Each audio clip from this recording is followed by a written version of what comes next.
Hello everyone. This is live streaming FB Live number 5. So this is about new habit creation hacks.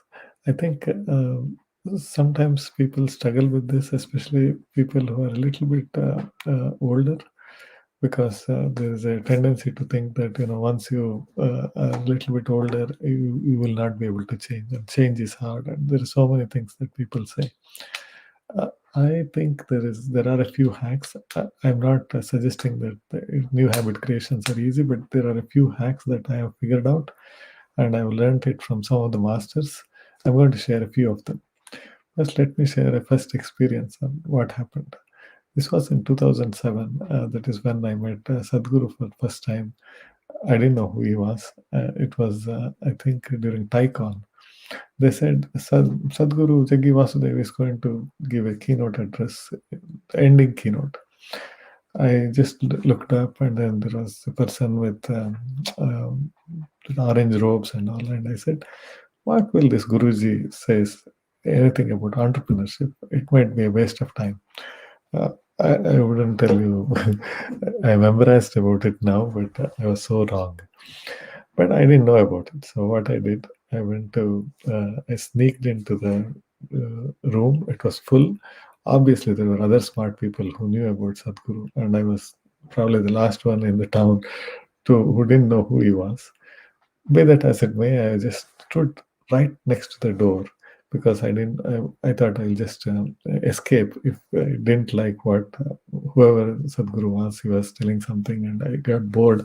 I could just get out very quickly. For the next 1 hour, 15 minutes, I was just transfixed where I was standing.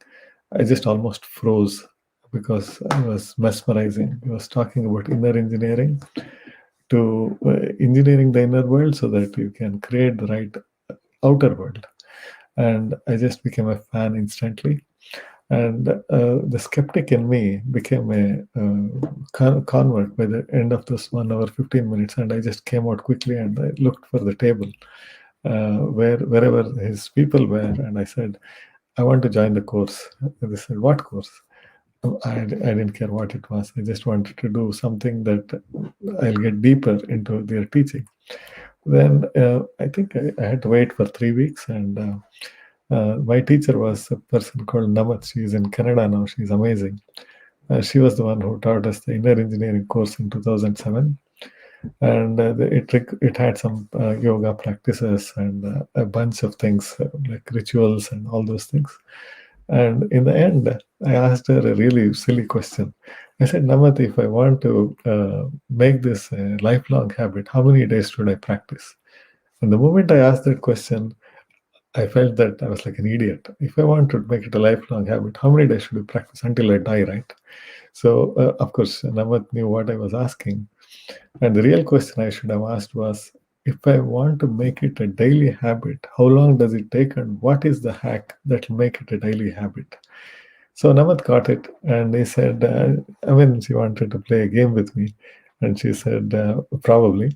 She said, I don't know whether you have it in you to do it, but if you're up for the challenge, I'll tell you what to do. You don't. You just have to make a man do something. You just have to challenge the man. That's all you have to do, and then the man will just get all worked up, and he will take up the challenge. That's the trick, right? So I said, no, no, no, but I'm going to do it. Tell me what should I do.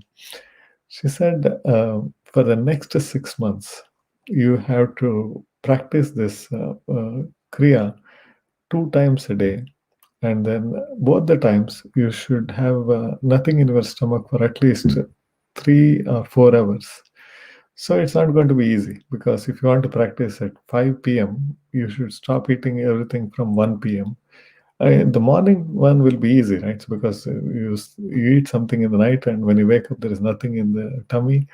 So it's easy. Morning is easy. It's 21 minutes. At that time, it was 21 minutes. Now it's about 38 or so minutes. So I said, yeah, I will do it. And she said, you are an entrepreneur, so you will have many excuses, but you cannot give an excuse, any kind of excuse for at least 6 months. So I gave her my word. And that was it. That was the biggest hack of my life. And then the next 6 months were not easy because I also used to travel to other places and all. So I would just plan everything so that I don't miss a practice any single day. It was really hard, but at the end of 6 months, she said, "Now you have got it in your background, so you can start practicing only once." So then I used to practice it in the airports, and I used to always carry my yoga mat. So there was no time that I stopped practicing. And at the end of 6 months, it was very clear. It looked like a piece of cake to practice it once because I was doing it twice. I was like, wow, it's liberating. I don't have to do it again. Although I used to sometimes do it in the afternoon, it was easy to do one time. So since 2007 to today, I have skipped only 2 days. I have never skipped a practice except those 2 days. In the last 11 or so years, I have not skipped a single day. So that shows that, I mean, I'm saying as if I'm something smart. No, there are thousands and thousands of people who have not skipped a single day for decades. So I'm not anything special. And if you choose to, you can also do it. What was the hack? The hack in Namat's case was you create a habit that is much bigger when it is not required for an elongated period of time, and then you can downgrade it to something that is actually required, like one time in the morning. So it becomes easy. And so I'll tell you some academic work that has already been done. We have our friend Mr. BJ Fogg, who is a god of practice. He's from Stanford University, god of habits. And he has a method. He has a book called Tiny Habits. I think you should all read it. And in that, Professor Fogg says that you need three things. You should have the motivation. That means you should have a why to have the practice. That it has to be a strong motivation, and you should have the ability. That means you should be able to do it. It should not be something that is like a puzzle piece that you have to solve. And you should have a trigger. Something should prompt you. So motivation, ability, and trigger. If one of them is not there, then you can't. You won't have the some one piece is missing, and it will just fail.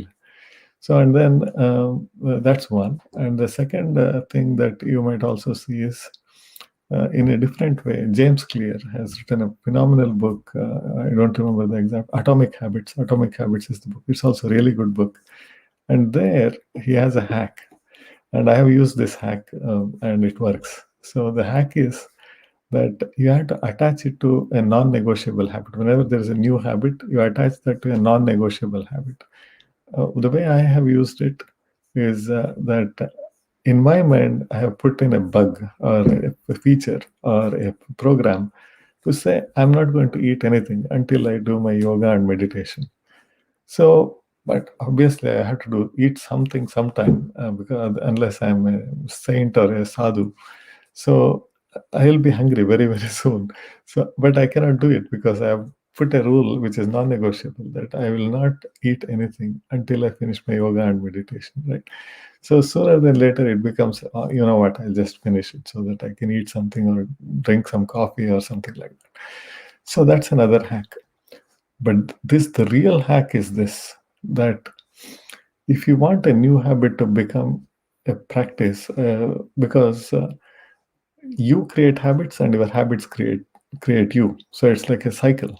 So you have to, because if the world is not going to change ever, then you don't need new habits because the old habits are good enough. Because you survived the previous years, you can survive the next years. But as time progresses, the world changes, and you definitely need new habits to keep in sync with the world, right? So, and also, if you have to take care of yourself, you have to take care of the body so that the body can take care of yourself. Same with the mind, right? So you have to keep everything sharp. So my hack is simple. So, and it's don't let the simplicity of it confuse you to or just let go of the hack.